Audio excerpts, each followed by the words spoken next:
concept. That would be the scenario that I was, drawing an equivalence to. तो already अब जैसे पाकिस्तान और बांग्लादेश अपने आप में एक सेपरेट कंट्री है, पर वैसे गाजा पट्टी और आपका वेस्ट बैंक सेपरेटली एडमिनिस्टर्ड है. इनका इजराइल से कोई लेना देना एज सच अभी नहीं है.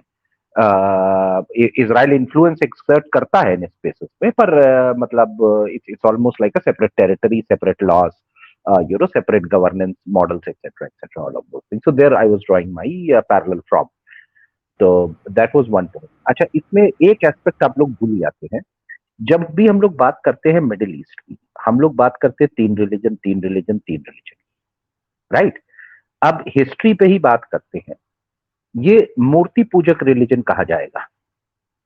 जो मेन श्राइन है सऊदी अरेबिया में, उसमें से 360 मूर्तियां निकाल के तोड़ी गई थी, तब श्राइन टेक ओवर हुई थी ना. That was not a Islamic shrine, right. वहां पे लोग रहते थे जो उस तरीके की पूजा पद्धति में विश्वास करते थे. उनका भी तो हक बनता है. आंदोलन जी, वो मेरे अजदाद थे, तो हम तो सारे मुसलमान हो गए हैं, तो आप क्या कहते हैं? इससे तुम्हारी आवाज अब क्लियर नहीं आ रही, क्लियरली मतलब. बट मैं समझा नहीं ये मूर्ति पूजक की बात. मैं चलता हूँ यार, मैं इंशाल्लाह जवाब दूंगा इस बात का कभी, इंशाल्लाह फिर बात करेंगे. अल्लाह हाफिज़, अस्सलाम वालेकुम, मुझे जरा जाना है. मैं इसका जवाब मेरी आवाज बेहतर है आदित्य? हाँ, तो मतलब मेरा कहने का मतलब ये था, मैं इसको कंप्लीट ही कर देता हूँ. जब भी हमारे पास पावर आएगी तो we will exert our claims also, including at that shrine.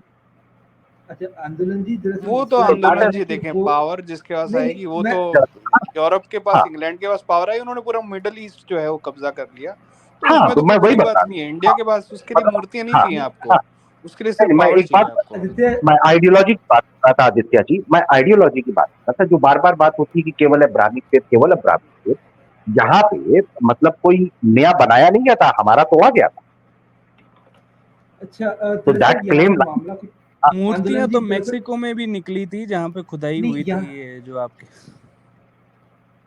नहीं आदित्य, दरअसल बात ये है ना, वो जो मूर्ति पूजा वाले लोगों की बात कर रहे हैं, आयमन सिद्दीकी जो से वो बनी तई जो से कुरैश के थे, तो वो जो मूर्ति पूजा करने वाले लोगों की आप बात कर रहे हैं, वो तो मेरे अजदाद थे.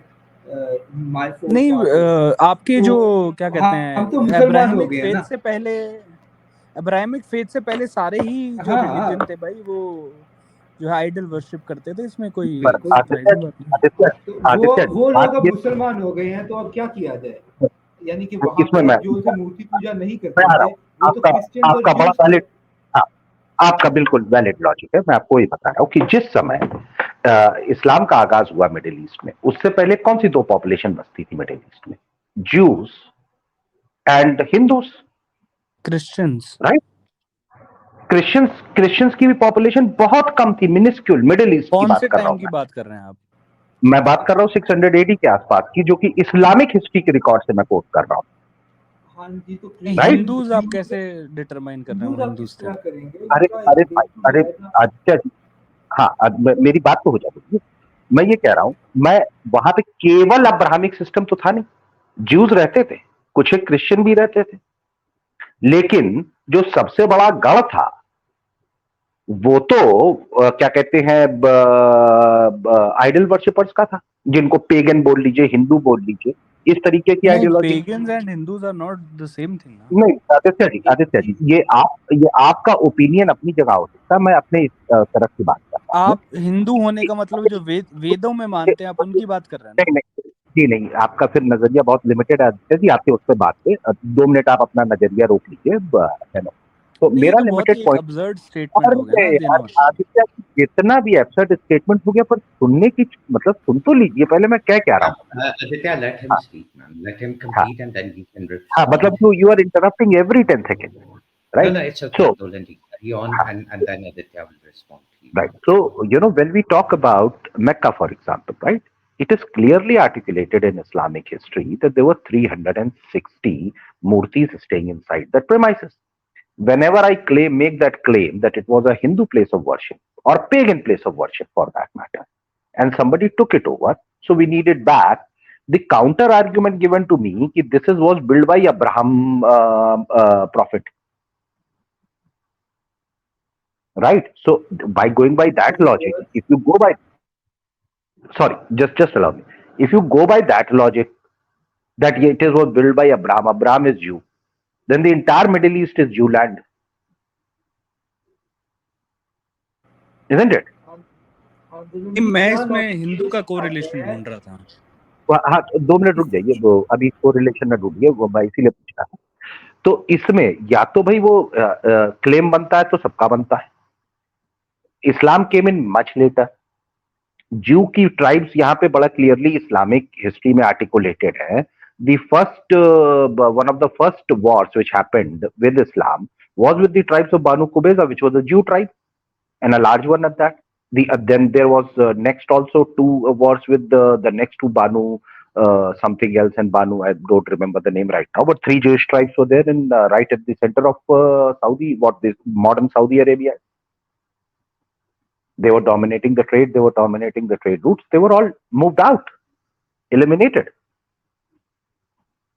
Now, if we talk about history, that who owns that land? I mean, it's either the Jews or the pagans.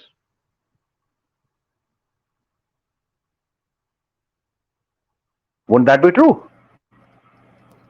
नहीं, ये जो एक आर्गुमेंट आती है ना कि हम हिस्ट्री में जाएंगे और देखेंगे कि ये जमीन किसका है, आई डोंट थिंक हम हिस्ट्री को इस तरीके से जज कर सकते हैं। ह्यूमन हिस्ट्री जो है वो आपकी बात सही, हिस्ट्री जो है इसमें इंसान जो है वो आगे से आगे ट्रैवल करते रहे। नहीं, आप यहाँ पे इस स्पेस में 1-1.5 घंटे से हैं डिस्कशन में। ये वाला ऑब्जेक्शन आपने तभी लिया है जब मैंने ये लॉजिक दिया, नहीं तो अभी तो 1 घंटे से हिस्ट्री की बात हो रही थी ना, लैंड किसकी है। आंदोलन जी, मैंने एक बार भी कहा कि जो जूस हैं, आंदोलन जी, मैंने एक बार भी कहा कि जो वहाँ पे जो इजराइल में जूस रहते हैं उनका वहाँ रहने का हक नहीं है। मैंने तो एक बार भी नहीं कहा। अब वो आ गए हैं, वो उनके बच्चे पैदा हो गए हैं, वो वहां पैदा हुए हैं। नहीं, आप इसी को मिसइंटरप्रेट और आ नहीं गए, that they are the original inhabitants of the entire Middle East, not just Israel. Andolan ji सब यार मैं इसके अंदर एक चीज ऐड करना चाहूंगा। If you believe the scientist, we all came from Africa. Aditya, that's fine. You can say everyone came from Africa. Infinity, you have to refresh either your internet connection is. Oh, you're there. Okay, I'll just add you to the stage. Okay, so बात क्या है कि देखो Aditya, at the end of the day हमें religious context भी देखना पड़ेगा। That is like Jews को अगर आप देखें तो Jews की और Christians की और मुसलमानों की globally इस लैंड के साथ काफ़ी heavy association.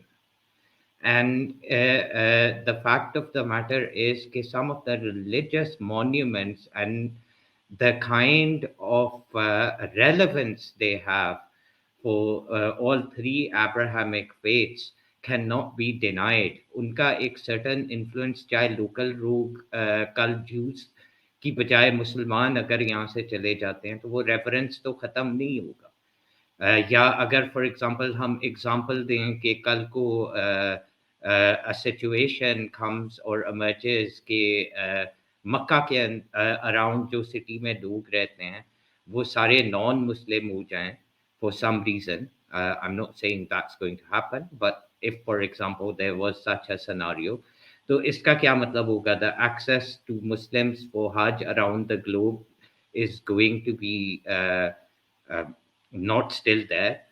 The reverence is still going to be there as far as the Muslims are concerned. So I think we have to keep that into account, that whether it's Jews or Christians or Muslims, they're going to have huge reverence to this land, whether any one of their community at any given time in history are neither in power, control or present there.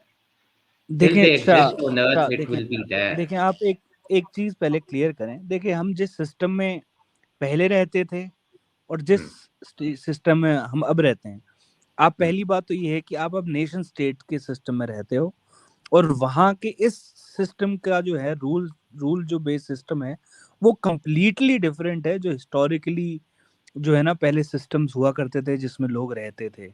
ठीक है, ये idea